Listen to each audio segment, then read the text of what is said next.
In 1889, Copper King W.A. Clark and 74 other men wrote a state constitution to serve the needs of Montana's powerful interests, with a weak governor, a secretive legislature, and special tax deals for the powerful.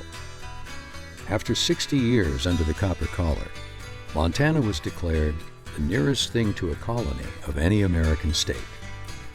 The Anaconda Mining Company even owned most Montana newspapers, the Copper Press. The corporate dominance of Montana's political affairs was unique in American history. 70 years after statehood, the Copper Press was finally sold, and thousands of World War II veterans had been educated under the GI Bill. Newly enlightened Montanans wanted out from under the copper collar, and big winds of change roared across the Treasure State. Changing Montana's constitution was the top priority. Strengthening the governorship, opening up the legislature, empowering citizens. Voices of Montana women, totally silenced in 1889, rang out loud and clear for these changes. When the Constitutional Convention began, 19 women were among the elected delegates. And when the delegates came together in convention, Democrats, Republicans, and Independents, men and women, young and old, sat alphabetically as equals, Montanans just wanting to make their state better. And so they did, producing a constitution for the ages, the last best constitution. Now, at its 50th anniversary, Evan Barrett and real history makers of the time shine a light on the creation of this remarkable Montana Constitution. Well, welcome back to Last Best Constitution, our series about the Montana Constitution of 1972, now that we've reached the 50th anniversary of that great convention and the wonderful Constitution that emerged from that convention. Today, our special guest is the oldest of the Constitutional Convention delegates, still alive with us now, and she's alive and vital, on top of her game wonderfully. Is a dear friend and a great Montana citizen. That's Arlyne Reichert of Great Falls, who was a delegate from Cascade County during the 72 convention and has a varied and interesting life through all these 96 years. Welcome, Arlyne. Thank you. It's a pleasure to be here. Yeah. Well, we've done this before, but this is an unusual thing because it's about the 50th anniversary. Let me just first ask you, what do you think about it being 50 years from the time you guys sat down and did this? I can't believe 50 years have gone by, but it was one of the highlights of my life. I had a pretty long life, and I've had some wonderful blessings, my family and different organizations, but the Constitutional Convention ranks among the very most important aspects of my life when I look back. It was the most important 54 days. I don't know how we did what we did. Well, it kind of was a little miracle in a lot of ways when you think about it. 54 days to get that done. And right. We'll talk a little bit later on about Leo Graybill's leadership. Oh, yes. Would you tell us a little bit about your background? You didn't start in Montana. No, I was born in Buffalo, New York in 1926. Yeah. And so I lived through some pretty tough times as a youngster, with the Depression, the Dust Bowl, and of course, the Second World War. And those were really tough times. My mother was a widow and I had a younger brother. And Buffalo, New York was my hometown. And I enjoyed school. They kind of pushed you through school in those days, you skip grades. And so I got out of high school when I was just 16. And I just felt that I was always interested in politics. My mother was very politically active. She was born in 1901. So when the women vote came in 1920, she was ready, to be among the youngest. And she never missed election, whether it was a school election or city election. She prided herself on never missing an election. And then when people would not vote in big general elections, they say, well, they're not interested in politics. She would say, you may not be interested in government and politics, but they're interested in you. And what the effect that government had on us, every aspect of our lives was involved, with what happened in the world. And even today, that's what's happening. we just can't manage our lives without the government intervention in some way. It's a big part of it, and Right. a big part of our government, of course, is our Constitution. But when you ended up moving to Great Falls, Montana, now when I think of Buffalo, New York, and Great Falls, Montana, I think of similarities. How about wind and snow? Yes. Well, I'll tell you, the climate in Montana is so much better than Buffalo. You know, it's on the shores of Lake Erie, and when I fell in love with a Montana farm boy, my uncle said, "You're not going to last in Montana if you plan to go there. You can't stand the cold." And I hated the cold in Buffalo. It was bitterly cold. But you know, it's different. I moved to Montana. I love the cold and the climate because we get the Chinook winds and the snow one day and then it's gone. Not in Buffalo. The snow stays and stays for months. Well, you got out here, and Right. and you were being very active, and one of the things you turned out to be quite active in was very important for the Constitution itself, and that was the League of Women Voters. Yes. Tell us about your involvement with the League. Well, as a young mother, when I married my farm boy, I met him in Buffalo, and he was going to a USO party. He was stationed in Niagara Falls, and he was from Montana. And I went to that USO party, and that's where I met him. Christmas Day, 1942, changed my life. Had I not met my love of my life, you know, I never would have wound up in Montana. But as I was fortunate in that respect. It's sad that the war brought us together. I hated war, but it's war that brought us together. And when he was discharged, he was stationed at Malmstrom. His folks lived in Laurel, and we had a choice of being anywhere. And I kind of fell in love with Montana when I moved here as a young woman. And I was disappointed in Great Falls, frankly, when I first saw it. That changed later. But when I got off the train, my mother and I came out the Milwaukee Road. That train came to Great Falls at that time. And there was my young husband at the platform. And when I got off, I looked around and I started to cry. And Rick says, "What's the matter?" I says, "Montana means mountains. Where are the mountains?" And he said, "Over yonder." Over yonder, you know, 35 miles away. But years later, I grew to love Over Yonder. I had an opportunity, you know, to live in Helena. And I had experiences in other areas of the state. I had grandchildren in Whitefish, and I had kids going to Bozeman and Missoula. Beautiful, but I love Over Yonder. I love that. We always went to the Highwood Mountains, 35 miles away. Over Yonder is nice, but at first I was not happy. I was disappointed. And then you did get yourself involved with the League of Women Voters. Yes, the League of Women Voters. In fact, you rose in the ranks of the League, but tell us about that. Because my political education came from the League of Women Voters. You know, I was 19 when I got married, and I had my first child when I was 20. And I was always still interested in politics, and I thought the best way to be involved is to get involved with a nonpartisan, bipartisan group. And I'd heard about the League of Women Voters from other people, and so I joined in Great Falls, and I just was so interested in the way they had consensus and the way they'd study every aspect of government and the people involved. You know, at that time, our leaders were Marjorie Hunter Brown.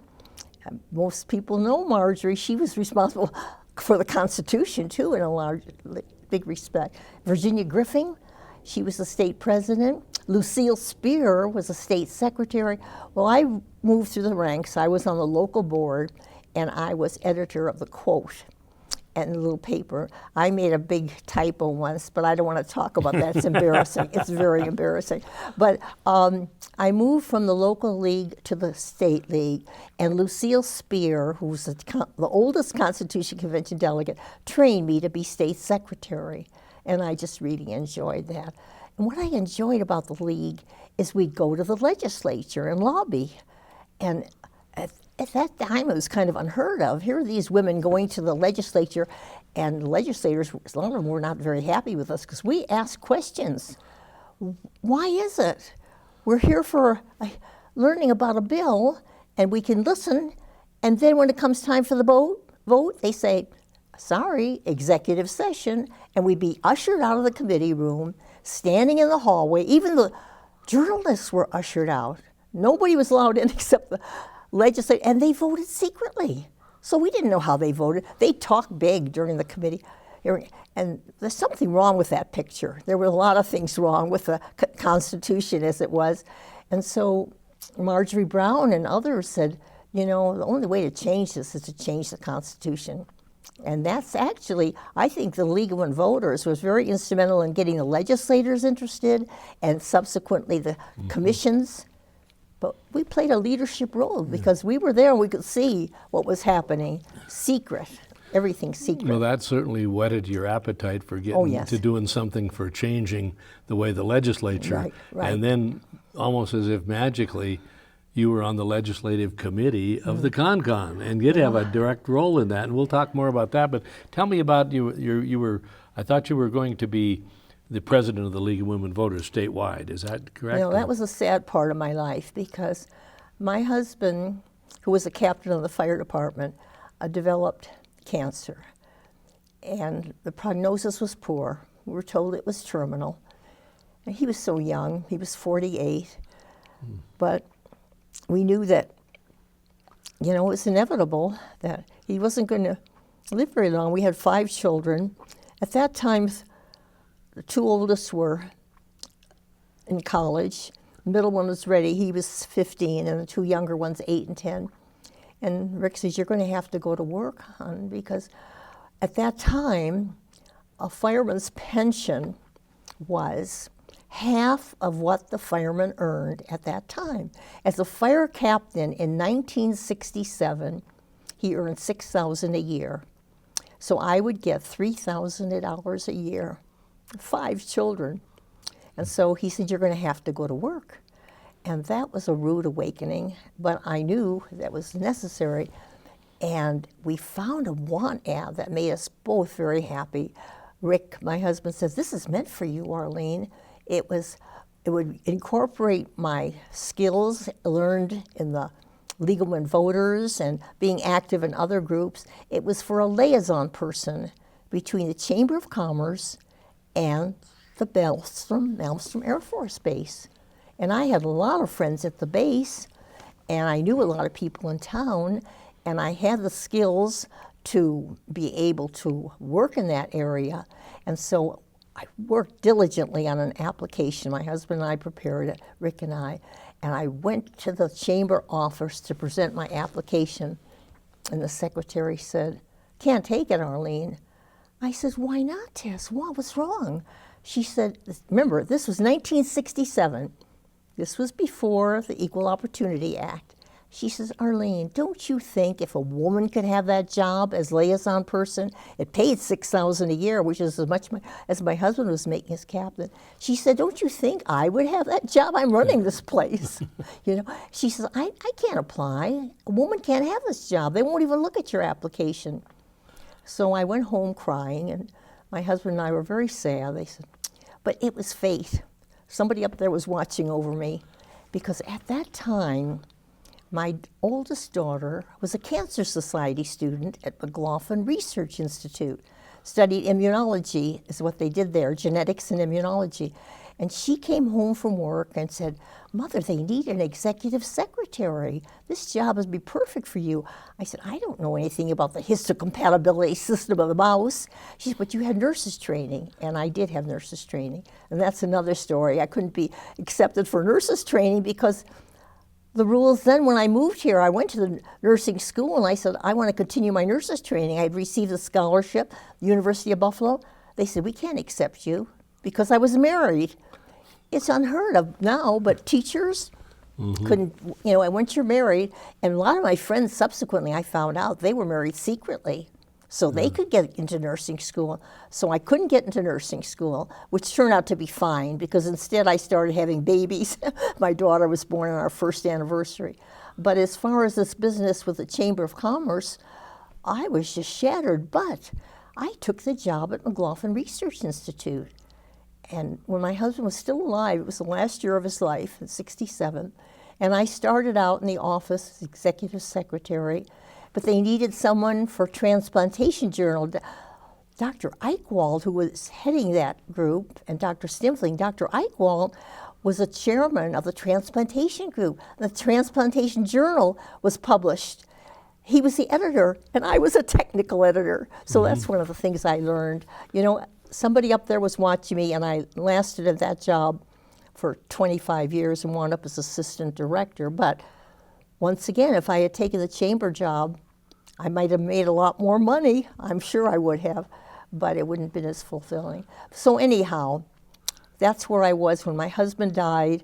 I was working at McLaughlin Research Institute. And at that time you were scheduled to be an incoming president of the state league? Yes, because I had been active in the league, and they were training me to be president, state president. But when my husband got the diagnosis, so you had to back out of that. yeah, I couldn't even be on the board anymore. Right. I mean, I had to get a job. I had to do other things. So but among fortuitous things, then out of that is where Dorothy Eck became president. And and she was a wonderful president. She was one of my best yeah. friends and a great delegate. a delegate to the convention, and Right. later a state senator. And so you at that point, at some point around 1970, you decided, maybe I'll run for the legislature? I did. I asked my boss if I could have a leave of absence because I was working at the Institute, and he was very interested in politics. He was interested in research, whether it was political or scientific. He said, yeah, you can run for the legislature, and I did. And I lost. Well, at that time, we didn't have single-member districts. What position did you come in? Well, it was at large voting. 12 were elected from Cascade County. I came in 13th, and I was shattered. And my middle son, he turned out to be a lawyer. He said, Mother, you always said losing builds character, so you're building character. You're a character. But I was very unhappy losing. And my good friend, Dorothy Bradley, won. She was in the legislature in 70. She was elected to it. And you know, in retrospect, I just wish Dorothy had lost too, because she would have been a wonderful delegate. But as luck would have it, she couldn't. Legislators could not run as delegates. So had I won in 70, I would never be sitting here as the oldest delegate, because I would have qualified as delegate. So having lost, not only did it build character, it gave me an opportunity for a great opportunity to be a delegate to the Constitutional Convention. Now, two things, of course. One is that when Dorothy did run and win, she was one out of 156 legislators, that House and Senate combined, in 1971 legislature. There were only two women. Right. She and Toni Roselle from Billings. Yes. And 2 out of 156. And of course, for you, suddenly the door opened of being able to run for the Con because you weren't a legislator. Yes. So tell me about that, how that went for you. Well, when I ran for the legislature, I came in 13th, in a field of 12. When I lost, I remembered my legal and voter experience, and I knew something was wrong with the legislature and we had to do something. But one of the things that really bothered me was that there'd be public hearings and nobody be there because nobody knew about them. So I conceived an idea, and I took it to the local television network, Montana Television Network. Bill Whitsitt was the name of the manager. I said, somebody should tell the people about the upcoming hearings, tell them when it is, pros and cons, and then people would be able to attend because they know about them. And he said, because under the old Constitution, which the legislature was under, it was pretty much all secretive. Nobody knew when the hearings were. So when I conceived that idea, and the manager of the TV station saw that was a good idea, he says, "We'll try it," because I had written a mock script. So I found out that what I had to do was go to the committee chairman and pin them down as to when the hearing would be, and that's how I got started. But I had a dilemma because I had a job at McLaughlin Research. I couldn't just go to the legislature several times a week. And I talked to my boss, and he said, well, you can have Monday morning off. So what I did, I went to the legislature every Saturday, because there were Saturday sessions, and I'd pin the committee chairman down as to when they'd have hearings. I said, please don't change it, because I'm going to announce on television about the hearing, and I'm going to give pros and cons, and then people will show up.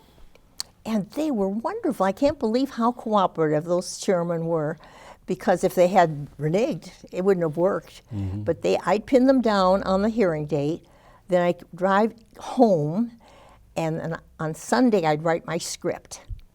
And then Monday morning, I'd go to the television studio, KRTV, and I'd cut a tape.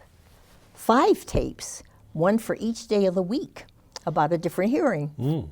And they would tape them, and we didn't have the system we have now. In fact, computers weren't used.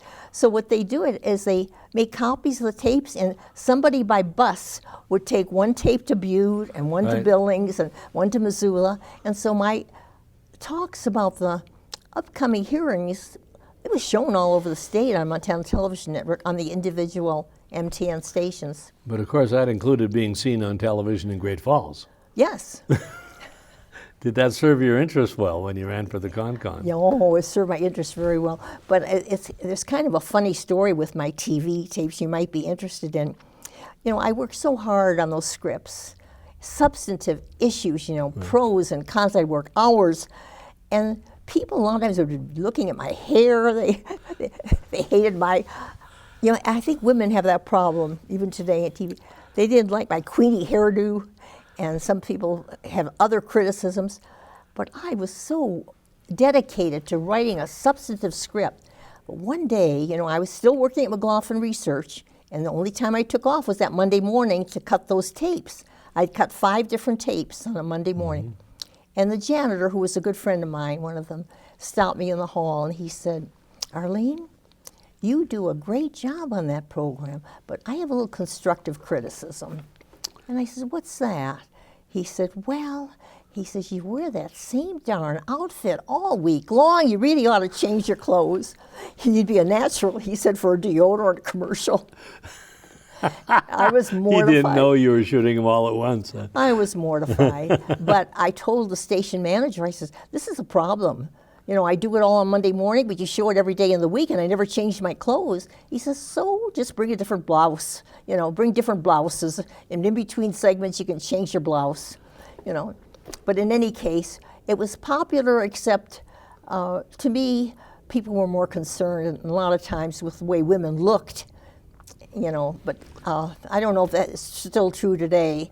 I don't know. You watch when women of power are on television, how if a man of power is on television, nobody tells whether or not he had a single-breasted or a double-breasted suit on. But if women, they want to talk about their fashions and their hair and that. It's a very unfortunate thing that still is in the minds of many people. But you know, the mold was broken with the Constitutional Convention because legislators couldn't run. Right. So those 156 legislators, of which Dorothy was one, couldn't run. I know. And fresh new people like you ran, and the net effect of that was 19 out of the 100 delegates were women. Oh, each and every one is special in my memory, my heart. And the men delegates too, 100 delegates. That was the best group of people. I mean, I'll never forget the 100 delegates. And I'm sad that so many of them are gone now. I think there are 10 of us left. 10 left right now. That's so sad, but life is difficult. But I have wonderful memories, and our leadership was so great. Leo Graybill was the best possible leader. He was, you know, he said right in the beginning, "I am not going to cut off debate." And someone says, "You get all these people talking and you won't stop them? You won't ask the previous question? You won't ask for a vote?" "I'm going to let people talk." And boy, some of the delegates would talk, sometimes for hours. But he never cut off debate. He let us talk. And he was a wonderful leader. He was so fair. And a lot of humor during that. It was a tremendous time in everybody's life who was a delegate. I heard some prominent lawyers and judges and others who said, you know, I think Wade DeHood was one of them. Had a very interesting life, and he died recently. One of the highlights was being a delegate. He was active with the Bill of Rights Committee. Bob Campbell was a lawyer, and he was a pharmacist, and he had a very interesting life. But to him, the Constitution was probably the most important thing. he feels. And that's how I feel, you know, outside of family and other issues that I'm interested in. But right up at the top, being a delegate. And I'm so happy to be here today, and I'm sad about all these wonderful people gone now, but we have wonderful memories. Yeah. Let me ask you that you finished 13th in 1970. Yes, yeah, in the legislature. In late 1971 and mid 71, Right. you ended up running, and so in the November election of 71, they had to elect 12 from, you were 13th and didn't make it. Then they had to elect 12 from Cascade County Right. to the Con-Con. Where did you come up that time? There were 56 people running in Cascade County, 56, and I came in second. And it never cost me anything because I'd been a legislative commentator and people knew me. And in those days, you know, you didn't have a choice on TV that you do now. You had ABC, CBS. 3 channels, That yeah. was There's it. 3 channels, and you were on one of them. I was on one. You were on one of them, and you So came in, because of that, you came in second, probably. I came in second without costing anything, but I was just so grateful. I was amazed. So how much money did you spend running? Nothing. And you ran later for you served one session of the Right. legislature. How much money did you spend Nothing. running for that? Nothing. No. Okay. Boy, doesn't that sound refreshing in this day and age Yeah. when people spend millions? Well, and it was they- free TV, Yeah. you know, and Yeah. it was a labor of love. Yeah. It was just circumstances were in my favor. Yeah. Well, you know, you were there. You were, and in the 71s, after the 70 session, there had been a constitutional revision commission had been created, and they were doing research on the Con-Con. And so after the vote was called that said we should have a convention, which was voted 2-1 in November 1970, let's have a convention. The 71 legislature had to put the pieces together. And I found this today, this League little of booklet. It Voters. says, a constitutional convention for Montana, prepared and published by the League of Women Voters of Montana. Yes. Look at that. Looks familiar. And so that's what was given to the 71 session, and that's where they decided we're going to have a primary election and a general election, and we're going to go through this. And in November we're going to have an election. We're going to get it all ready for 1972. And this is what was published by you guys with the League. And believe it or not, I hadn't seen that for years, and I found it this morning. So I thought you'd enjoy maybe taking a look at it afterwards. And Lucille Spear, who was the oldest delegate, Yeah. she was very active in the League of Voters. As I mentioned, she was my predecessor as state secretary, and she put out something about the convention and the little research work that went into it. Well, you'll talk about those research analysts. They deserve a Medal of Honor because we couldn't have written the Constitution without all those researchers, young people, and they gave us all sides of every issue. They studied every state, and we had all that prep work given to us. So we didn't just go in cold. Once we were elected, we had a lot of research material. Yeah, as long as you were willing to read it and learn from it. Now, Lucille, who was God your bless her. predecessor with the League of Women Voters and was in the Con-Con, she was, as I remember, a librarian from Missoula. Yeah, she was a librarian at the university. University librarian. Yeah. And so, and there were 19 women elected. Right. And who made a big difference in the debates and the Yes. Constitution. And I guess I might even, as a person who's involved in that history, say that the Constitutional Convention, where 19 women suddenly were there out of 100, instead of 1.5%, almost 20%, Amazing. was a threshold event in Montana history. Because after that, I mean, women really charged to the forefront. And we haven't reached equity yet. We haven't reached that 50%. No. But I'll tell you, the way I look at it always is if you want to find some fine legislators and people who can get stuff done, you know, go to the activist woman because they can get it done. And you were on the front end of that. Oh, well, all the women were tremendous. Well, all the men too. I mean, it was an unusual group, and I think that one of the key moments was when we had our orientation session, and it was decided unanimously people didn't understand how we did it. We decided to sit alphabetically. We were elected on party principles. I don't know how many Democrats and Republicans, Independents. There were 58 Democrats. There were 36 Republicans and 6 Independents. No, but we said, let's forget about party politics. After all, the Constitution is a fundamental document. We want to discuss issues. We don't want any party politics. We'll sit alphabetically. It was unheard of. So, you know, by the end of the convention, we didn't know if our seatmate was a Republican or Democrat. It didn't matter because we did forget party politics. And I thought that was wonderful because we discussed issues on their merits. You know, it was beautiful. That idea that that aisle represented one side is one party and one's the other party, that went away. Every single Constitutional Convention delegate I've spoken to said that alphabetical seating made a gigantic difference. Key. And you know, I served in the legislature subsequently, and immediately we had that confrontational style. Democrats on one side, Republicans on the other, and I hated it. And they had caucuses, and I didn't like being in the legislature. I was spoiled because the Constitutional Convention just worked so much better without talking about party politics and getting bogged down. Well, now, did you, when the thing got started, did you ask to be, because of your experience, did you ask to be on the legislative committee? Yeah, I did. You did, okay. I and did. you got it. Yeah, I got it. And I was so happy to be on that committee. And what a wonderful committee, but all the committees, and the Bill of Rights Committee, and everyone, the Executive Committee, the Judiciary, they were all wonderful. And they each had each one had a research analyst helping. Ours was Rich Bechtel, and he was such help to all of us. I mean, our questions were never unanswered. If we had a question about anything, the research analyst would find an answer for us.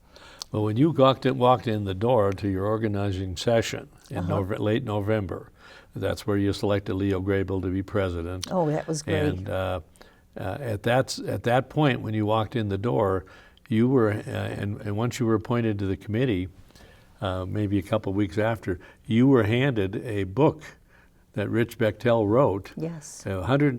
Essentially a book, 185 pages about details about how legislatures are treated in other states, right. and a comparative analysis. So you, as long as you could devote yourself enough to reading it, you knew a lot walking in the door, not just your own opinions, but a lot of information. Every delegate had that opportunity because we were given all that research material. We didn't come in cold.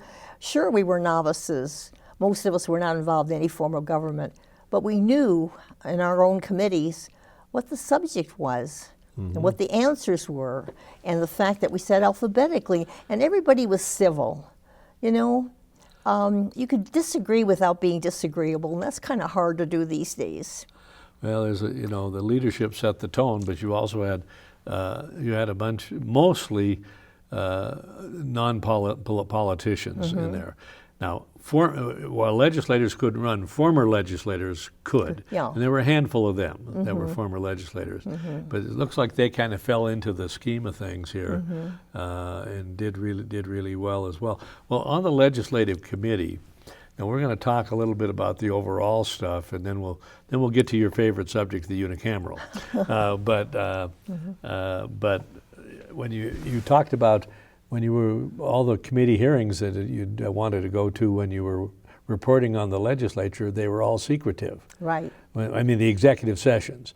They'd shut the door and they'd go in and do what they wanted to, right. And they'd come out and they might tell you what they did and they might not tell you what they did. So when you guys wrote that up, what did you call for open sessions? The most important aspect of the whole Constitutional Convention was that everything was open. We had open hearings, public hearings, everybody was invited. We had citizen participation. They could come up with proposals, the citizens could. We had so many proposals coming in from the public. But we wanted the public involved and wanted everybody to know what was going on. There were no secrets, and we didn't have lobbyists. We didn't have caucuses. You know, in the legislature, caucuses ruled supreme when I was in it. So looking at the, the secrecy thing.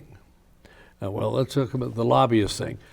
I was a young fellow who was executive director of the Democratic Party. I was, I think, in 1972 session, I would have been 25, 26 years old.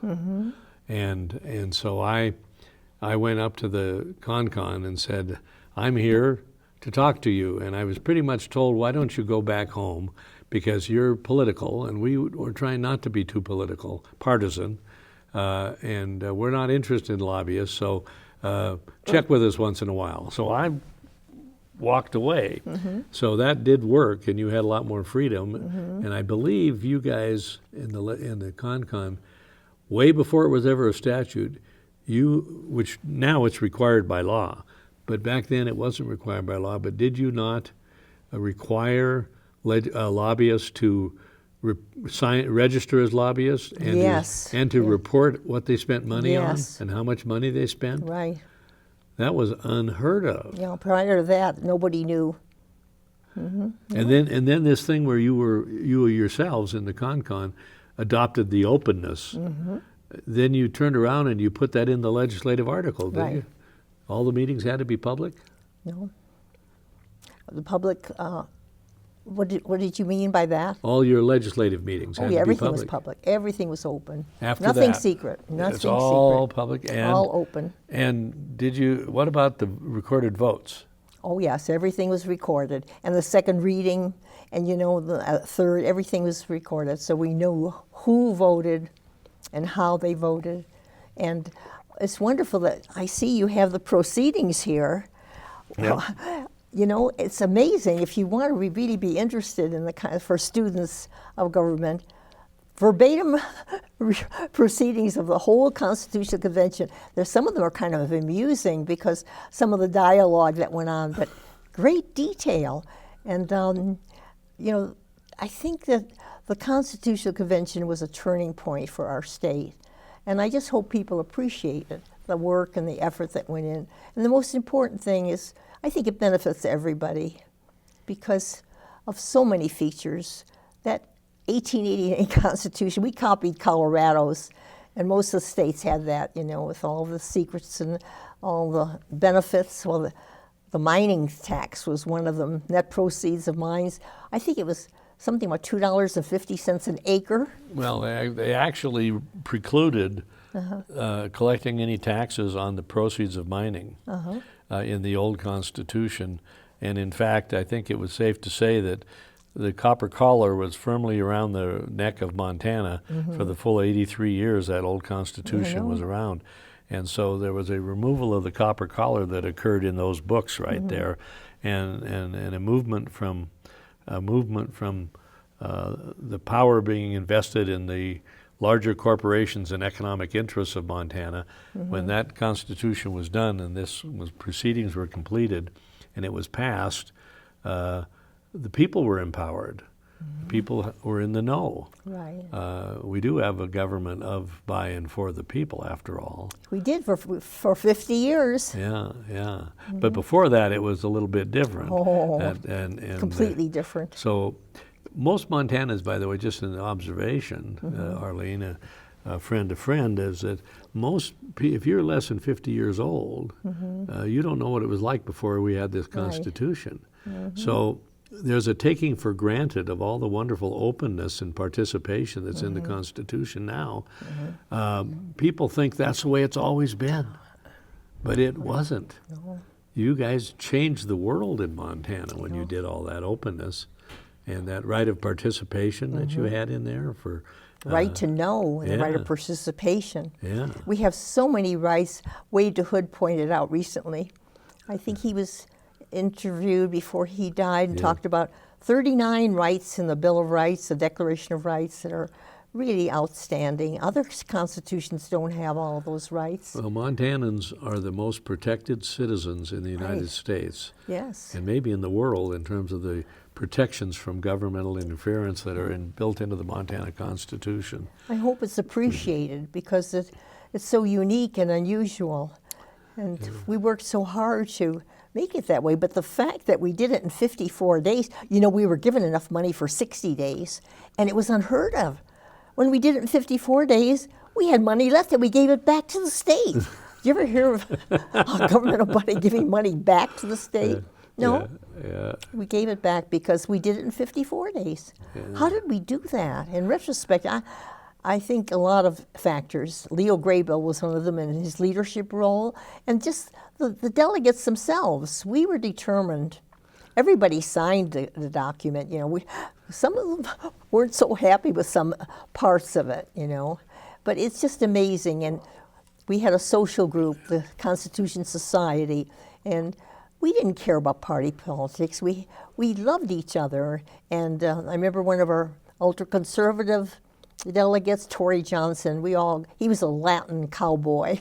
He'd sing Latin songs. But he invited us out to his ranch and for branding, and we did all kinds of things. And the delegates got along beautifully. Some of the people who were so liberal in some respects and the others conservative, best of friends. Well, even though maybe 10 or a dozen of the 100 ended up not supporting the Constitution when it was up for a vote, they still all 100 signed it. Right. The rural areas, some of them fought it because they were so afraid they were going to lose power, that the cities were going to take over everything. Every urban area supported it. Well, everyone but Butte. Butte didn't pass it by a narrow margin because of the Anaconda Company being there. No. You know. But they liked the gambling sub-option. Oh, they loved the gambling sub-option. Yeah. That was smart of us to put that as a sub-option. And the capital punishment. Father Urbanus, and there were 4 other ministers, you know, who wanted to do something about capital punishment. So rather than fight about the emotional issue, we put that up as a sub-option. And then my proposal, which let's dive right into your big cause in the legislative, was unicameral. Yes, Tell us. one house. Well, actually, Rich Becknell called my attention to Nebraska. Nebraska is a conservative state, and they have way more population than we do, but they have a unicameral one-house legislature. And I kept reading about Senator Norris of Nebraska. He drove all over the state, and he convinced the voters, let's just be different. And of all the states, they have a one-house unicameral legislature. They seem to get by pretty well. In fact, some people said, let's go back to the bicameral. They've had several times elections. No, people like that unicameral.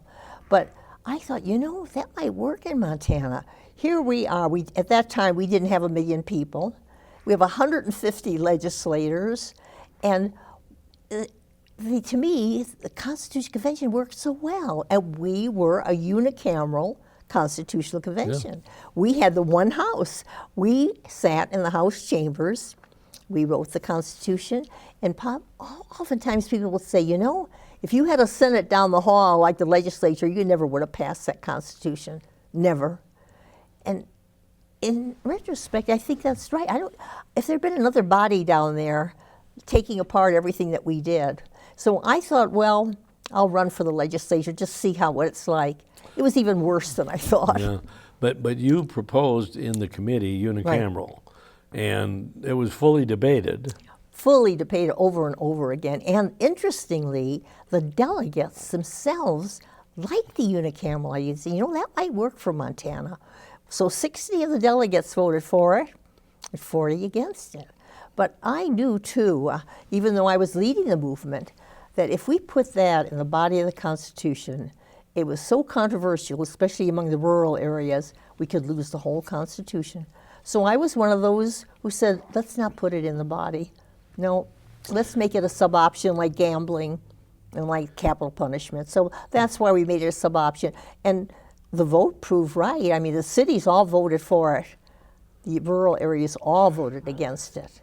And it failed as a sub-option. So I think we did a wise thing. Inside the committee, you debated unicameral and bicameral, which was the federal model. Right. And what Montana had previously. Right. And most favored the unicameral, but wisely said, let's not make it part of the main proposal. So when the draft Constitution was put on the ballot, it included a bicameral. Yes, both had 2 houses. Right. And even at that, it barely passed. Barely passed. So But, for sure, I think the unicameral would have deep sixed it. Yeah, that's right. And so I'm so glad that my proposal failed, because we could have lost the whole Constitution. But in the Constitution itself, people don't realize, if we want to cut down the number of legislators, we don't have to have a new bill passed. We have in the body of the Constitution certain parameters. It's 150 now. So we said, why don't we make it 120, 80 in the House and 40 in the Senate? You know, just cut it down a little bit. We don't need all these legislators, but we can't do it because the legislators will never do that to themselves. So the legislature could at any time Anytime, just as a reduce rule. the number. Just as a simple rule change. I suppose the people could by initiative too, but nonetheless, you're correct. What legislator is going to vote for having fewer legislators? But the same thing with the other aspects, you know, like the alphabetical seating. Some people say, why don't we just seat the legislators alphabetically? They don't have to pass a law. It could just be a rule change. Just present it to when they have their orientation, say, let's not sit on a confrontational style, let's sit alphabetically. So it would take real leadership to get that done, I would presume, such as the leadership that you guys had in the Con. And you spoke about Leo Graybill, who did come from Great Falls, who happened to take your role almost. He came in 12th out of the 12 up in Great Falls, and yet he emerged as the president of the convention. He was a great president. Yeah. He was so fair to everybody. And he get as much respect from the Republicans as he did the Democrats in the way he handled that whole convention. Leo was the right man in the right place. I'm just grateful that he was there. You know, when we talk about this working together, I'm reminded, and you and I talked the other day about Carmen Scari's prayer. Loved it. And Carmen was a delegate from the High Line, from Liberty County. Liberty County, and Carmen and prayers were said regularly, and he said a prayer which you asked if I would read, because I think it speaks loads to the attitude. So beautiful. So this is Carmen Scari's prayer given one day at the convention. As we begin a new day, may we continue to feel the sense of the importance of what we are doing. May we be aware of the limitations of our knowledge and the existence of our prejudices.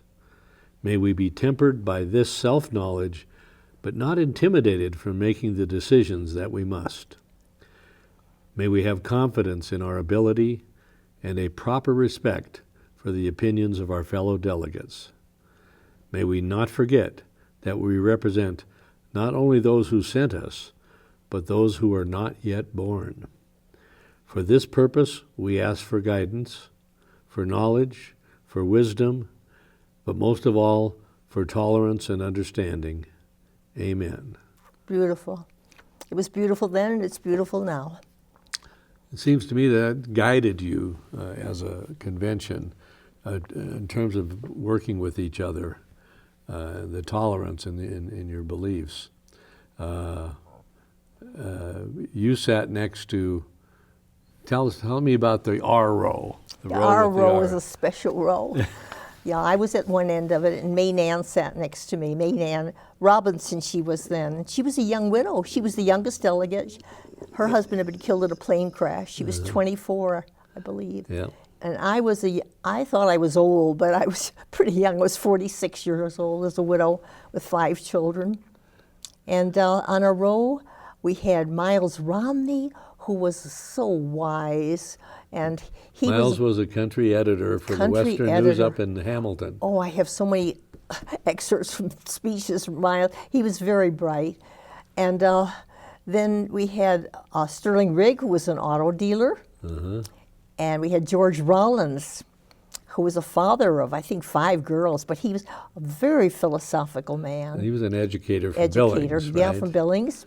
And then we had Rich Rader, and he was such an asset. He had graduated from the University of Pennsylvania, I believe, and he was a famous author, really, university professor, and he and Mike Malone wrote that famous book about Montana of the century. Do you remember that?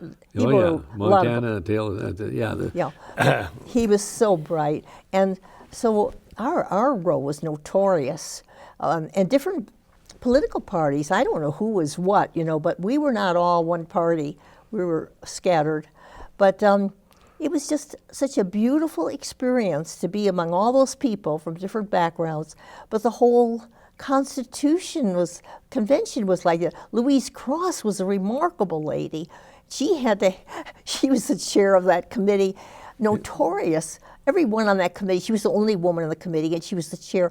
They never agreed with poor Louise. I mean, she was, and her husband was in the oil business. The environment and natural resources.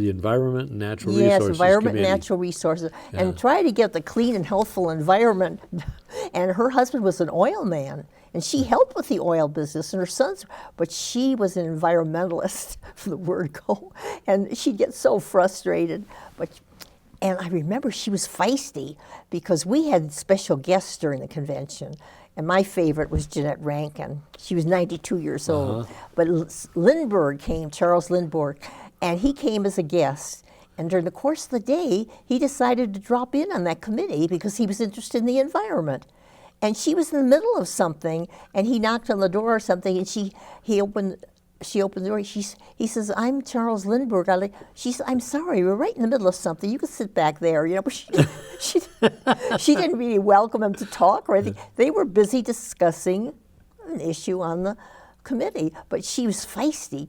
But she didn't get anywhere with that clean and healthful environment. And the guy who came to the rescue, and he's pointed out in that beautiful documentary that PBS did for this and future generations. William Marcus and Gus Chambers and Paul, they put together this, and it points out beautifully how Bob Campbell, it was with the help of Leo, he managed to get the clean and healthful environment provision in that article, but William Burkhart managed to get it in the Bill of Rights article, as I understand it. Is that right? That's correct. And so it's unusual.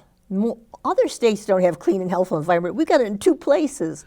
We've got it in the Declaration of Rights, and we've got it in the Environmental Natural Resources article. And in the Declaration of Rights, it is in the section called Inalienable Rights. That's very important. Which gives it a special standing.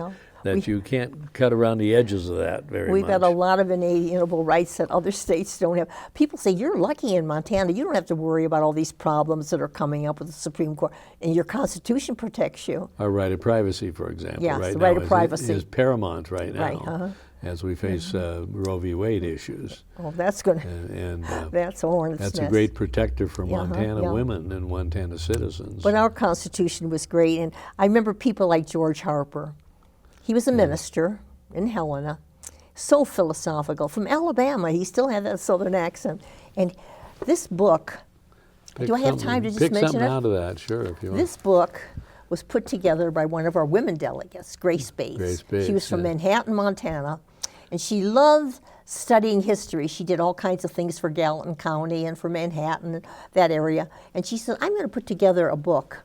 How do I hold this up? Like this? Right. Yeah, sure, like that. And it's 100 delegates, Montana Constitutional Convention of 72. And there's a biography of every delegate. And there's other issues in it. And one of them at the back of the book, it's called Comics, because, there was an element of humor. This was published in 1989 yes, right. on the Centennial of Montana. That's right. As a centennial project. This book was put together, and it's a wonderful book. And by the way, it's available online now. Is it really? On my website. Was the one who put together Con Comics. Yeah. Thanks to Grace Bates, we have this book. Yeah. And you can read about every delegate. Some delegate didn't write a biography, the ghostwriters wrote it, but everybody's counted, and you know who did what. But do I have time to read a few of these? Grab one of them. We got a little time. How much time? We got about 5 minutes left. So. Well, I'll just read some of them. When George wrote it, he says, sometimes when the tears are forgotten, the memory of the time of laughter comes back to bring another chuckle. And then I have this first one I have is, probably nobody's name gave the chairman and others as much trouble as Jerry Lindorf. It's pronounced Lindorf. Right. And sometimes Jerry retaliated. Because it was spelled L-O-E-N, so it's hard to think of Lindorf. Right. Yeah. So Graybill said one day, all right, Mr. Lindorf has an amendment. Do you want to read it? And then instead of saying Lindorf, he pronounced it Lohendorf. And Jerry looked and he says, "Yes, Mr. Red Bill." So the Graybill, he called him Mr. I thought that was funny. And Richard Rader, at one point, he said, he had a way with words as a professor. He says, "As to the radicalness of the idea, I will submit this. The idea is not original with me. I stole it from Herbert Hoover." He stole it from Herbert Hoover. Yeah. And there's so many of them. And Maine Ann Robinson, our youngest delegate, she was so eloquent. And she wouldn't be intimidated. And she wasn't a lawyer then. She was a teacher. Right. And subsequently, one of the delegates helped her through law school. He was so impressed with Maine Ann. Right. And she subsequently became one of Montana's top attorneys. Top lawyer, and she's one of the few living delegates. She's the youngest delegate. Right. As she says, still the youngest delegate. Still the youngest. Like just still the oldest right now. She's only 76 now or so. But anyhow, she said at one point, she had a Texas accent. "Mr. President, I would just like to add that if we have to base our decisions on only those things that the lawyers can agree on, we'll never adopt any of this Constitution." I thought that was clever. And then Tory you have her accent down too. Well, she's my good friend. And Tory Johnson, our conservative Latin American cowboy, at one point he said, "Mr. Chairman, I feel I especially have to rise in support of this Section 19. The cowboys down in Powder River country just love those words, habeas corpus." There were a number of things the Powder River cowboys loved. Habeas corpus. The cowboys love it. Love it. Yeah. And then there was one, Graybill said to Tom Joyce, he was another lawyer, he says, "Mr. Joyce, I'm sorry, I thought you had sat down." Joyce said, "I did, but I didn't mean to." So he got back up again. And then there's one here, this involves me. At one point I said, "Mr. President, I have a pair of men's glasses on my desk, and I don't know whose they are. I wish the owner would please claim them." And then Catherine Pemberton followed by saying, "Mr. President, I have a man's cigar on my desk, if anyone would like to call for that." And Graybill said, "Now the chair would like to announce, this is for announcement, not for bragging." And we're starting to run a little short of time. Those are wonderful anecdotes, and it speaks to the kind of the humor and the camaraderie of the convention. It was an amazing, wonderful time. You've maintained those relationships through the society for 50 years now. And we try not to talk about controversial things in our society. In fact, early on we pledged not to get involved. We just were there for social reasons. But every few years we'd have a substantive reunion. And this time we're celebrating the 50th with some substance. There are going to be a number of panels, discussions. And so it's not going to be just the way we have our society meetings, just friendship. And so there's going to be some substance to this June 15th and 16th event. Well, one of the reasons we're doing the series Last Best Constitution, and which includes this episode and many others, about 20 some others, is the belief that most Montanans don't really have a knowledge of or appreciation of the work that you did. There's no reason why they would. And so it's important for folks like you, when you're here and can do it, and the rest of us that were just the beneficiaries of your work, for us to elevate the Constitution in the minds of Montanans and have them understand more about it, because there are folks who would like to change it and make it a lot different, and generally it's an empowerment of people at this point, and to keep that empowerment in place is important. Arlyne, as we're reaching the end of this, let me just say to you, thank you so much for your role in this Constitution, in the legislative. You're an extremely important, you're a Montana hero, and I'm proud to call you a friend as well. Oh, bless you, thank you, and bless all of the listeners and all the Montanans, and I just hope that we can preserve our Constitution. Yeah. You know, we can change parts of it if we want to. Yeah. That's it. We've got to preserve it. Well, thank you for being here. Tune back in next time for another episode of Last Best Constitution.